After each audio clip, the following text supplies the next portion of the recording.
Hey guys, so we just finished doing a commercial shoot and the client was absolutely wrapped, but Peter wishes that he spent about 10-20 more minutes tweaking the lighting because we know how fussy he is with lighting.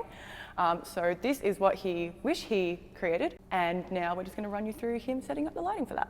So this is a type of lighting that the client was happy with. It's not the very final, and that, so we can't show you that because it's Being commercial and all that. Yeah, being commercial, and we can't show that stuff. What I want to do is take it from there and show you how I build lighting so you can see the little tiny steps I do to get the exact look I want. So I'm just going to start off just with the Octabox and have this dead flat. People are going to think we're being all serious today. I should put the gimbal in your face and annoy you for once. Oh. No, I'm not being serious, just commercial shoots can put you in a different headspace. It's about keeping clients happy. It's not, when I'm shooting my stuff, it's about keeping me happy. Yes. When I'm shooting commercial stuff, it's about keeping the clients happy, even though I'm there going, I don't like it, but they love it. Now we're going to change that. Now we're going to change it. We're actually going to make it how I'd like to see it. So I'm just going to start there. So I've got an Octabox pointing straight down. And what I was originally trying to do and what the client was original feel of the shot was this photo here of Zoe, which I took a long time ago. I knew roughly what I did with Zoe, and I'm going to build it more to how I shoot now because that was about a 10-year-old photo. So I'm going to start off just with the Octa straight down. I'm going to slowly bring in and change my angles to suit this shot. And the first thing I'm going to do is just take my setup shot. And I wanted to get that sort of Rembrandt-y feel across. I've got highlight alert on my standard sort of settings, which is 100 ISO, f8 at 160th of a second. So I've got about a third of a stop. So my exposures, because we were shooting the same spot before, my exposure's about spot on, which it should be. So what I want to do is refine this and just refine it with some reflectors and a little bit of an angle change. So what I want to do is I'm going to bring in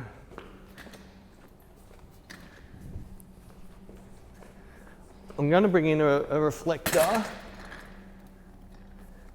and just the white floor is white, but it's a bit further away from the model than I want. And because I'm not shooting to the floor, hence Anna's little blue slippers.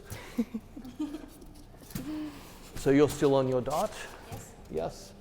So what I want to do is bring in, it's nearly clamshelling it, but the light coming up is going to be, it's not going to create a shadow. And that's why when I'm using a light coming up, it's going to create a shadow. But by using a reflector, it's not ever going to create a shadow up. So we've got from there to there, you'll see there is a difference, and it's subtle, but just the little things, and a lot of the stuff I'm doing is this subtle little differences. If we look, see the sort of frowny lines around her mouth and the bit of the bagging, you'll see how a lot of that went just by putting that reflector there. I've got a little bit of a Rembrandt coming here, which I like, and I might force this a little bit more, but this is getting much closer to what I like. I don't like normally using reflectors, but I wouldn't mind kicking the uplight a little bit stronger, but more be critical about where I'm going to bring it in. So that's still going to give me a nice bounce. A reflector is just going to add a little bit more strength to that far side. Cool. And at the moment, I think this is what I want. I'm just going to check the difference. No change at all. So it's a little bit too far around. I'm going to bring it into here now. What I might quickly do, this is going to tell me definitely what's happening. Yeah, the silver reflector like that has pretty much done nothing at all to that shot. So I'm just going to do a little bit of change again. Lucky we have rubbish sitting around. So I'm just going to change the angle of the reflector. I'm never a big fan on silver, but there's a certain, I'm trying to get this little uplift on one side of her face only. That's definitely made a difference to my eyes. Definitely made no difference at all. Last chance. No, it's gone. Absolutely useless. I said I don't like silver reflectors.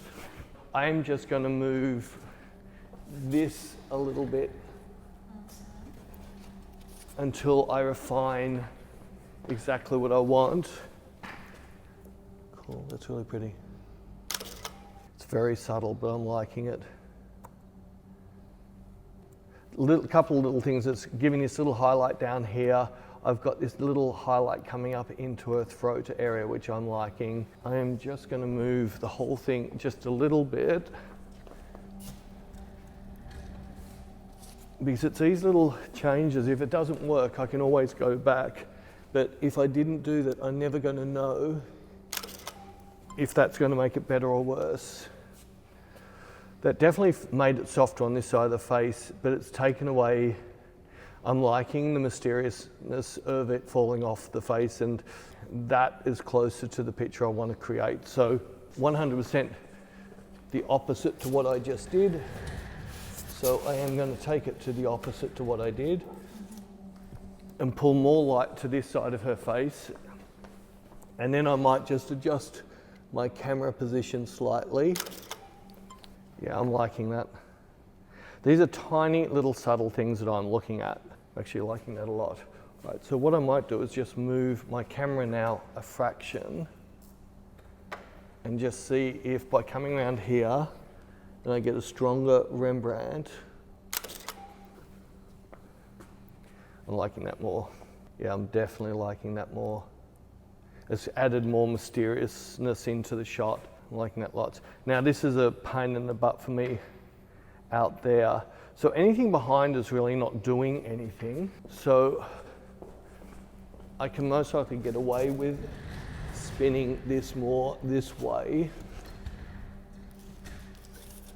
So once it's behind her, it's not bouncing up onto her at all. So putting it out wider on this side, cool. It's taken a little bit of bounce off her. Nope, it's not. Actually, that light, the bounce behind was doing something. I think it was coming back through her hair and did add something. So let's hopefully I'll put it back in the same spot. Cool. Yeah, it does. I think it's getting some bounce back in, but that's definitely much nicer. I think I really like where that's sitting. What are you going to do about the whiteboard? Content aware in Photoshop. Ah. I don't like doing it. I'll fix it in Photoshop, but I'll fix it in Photoshop. Well, we don't have a choice, really. Not really. This is dead flat too, by the way. So I'm just going to see how much room I've got, which is nearly half a stop. That's about a third of a stop. So that's about perfect to what I normally work at, a third of a stop till we go over. So very quickly, I'm going to do my thing to it. Definitely put a down curve in there to get this chrominess come out of the skin more. Bring in a little bit of shadow fill just to fill up that side. And I could just add a little bit of, just put a tiny bit of clarity, which is about the amount that I can easily put in ACR. I dropped on the green channel. Let's just see if I work those mids a bit. Yeah, just a matter of me now playing a bit. I do want this a little bit low key to match that picture I showed before. The other thing I'm finding hard, it's not the greatest shot to be doing adjustments on because I don't like the shot itself. So it's always hard to get it that I'm happy with and I'm not liking shot. So while I've got on that, let's get a nicer shot. So let's work her eyes in. Now we don't have Evanescence playing for you, so you're just going to have it in your head. Cool. Cool. Better eyes. Cool. That's better. Cool. Nice, nice, nice. That's better. Now I'm starting to get the shots that I want to see, so now I can fine tune my settings. That's quite nice there. Maybe I won't go quite as, I think it's pretty much where I'm going to run with it. I quite like that there, especially if I can't see that. I'm liking that a lot. So now that I've got this like this, I can now build my shot. I always keep fine tuning. I might do this without any clarity. So I'm just changing my contrast based on either using this contrast or adding the contrast in with my levels adjustments. No, I was fine. Well, fine the first time. Just going to leave where it is. So now to finish the shot off, we're going to do a little bit of shooting, and then I'm going to start doing what I've started doing with more and more models to get my shot. That's really cool. There, cool. Beautiful, beautiful. That's really pretty. A little bit too posy. Remember I said before I wanted a little bit more like, a little bit more natural rather than product shot. Now just sort of something I haven't done yet, which I normally do, is another little check thing. So are you on your dot? Yep. So I want you to take one step backwards. Cool. Just give me a shot there. Cool. So this is just to see if the lighting is better or, oh, I think it's better. It's softer, but I think I can work better with that lighting. I'm glad I did that now. So quite often I will move the model around a little bit to finalize my shot, and that's definitely better back a step. So now Anna's instructions are as if she has to demand me to take the photo.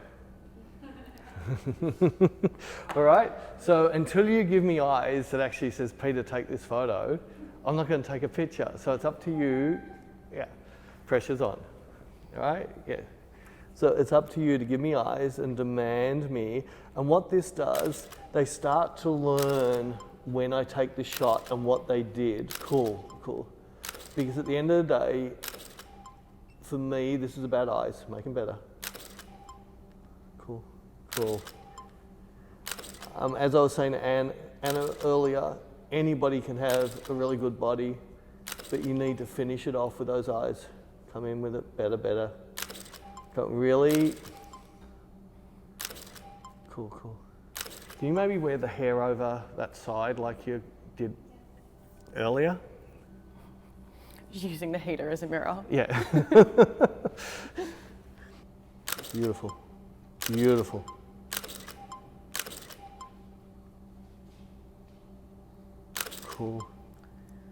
Cool.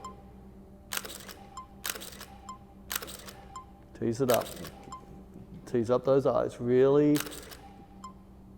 No, they're flat. Come on, I need more. Better.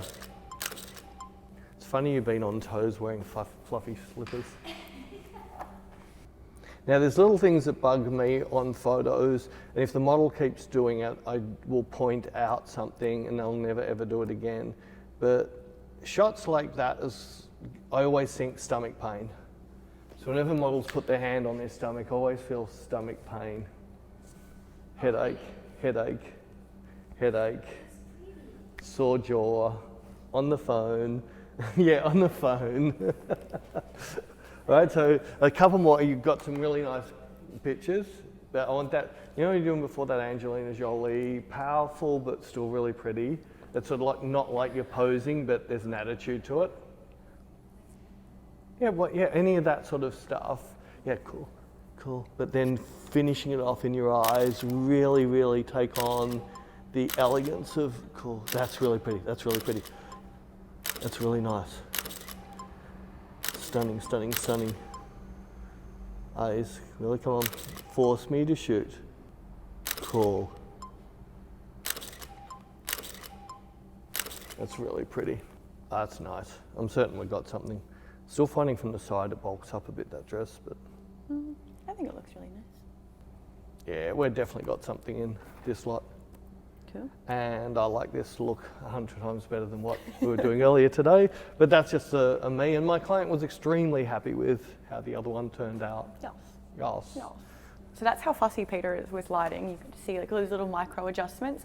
And this type of tutorial where he does build the lighting and does these little tiny tweaks is more what we do have on Inspire. So I'll leave a link down to that in the description. And I will have links to Anna's page and our Facebook group if you guys want to join that as well and share photos with us. And that's where we post lots of announcements and stuff as well. And I will throw up an awesome video that Peter's done with Anna recently where he wrote the music himself as well. And I'll throw up Anna being a superstar in another lighting video right now. Bye guys. Give them eyes. That's better.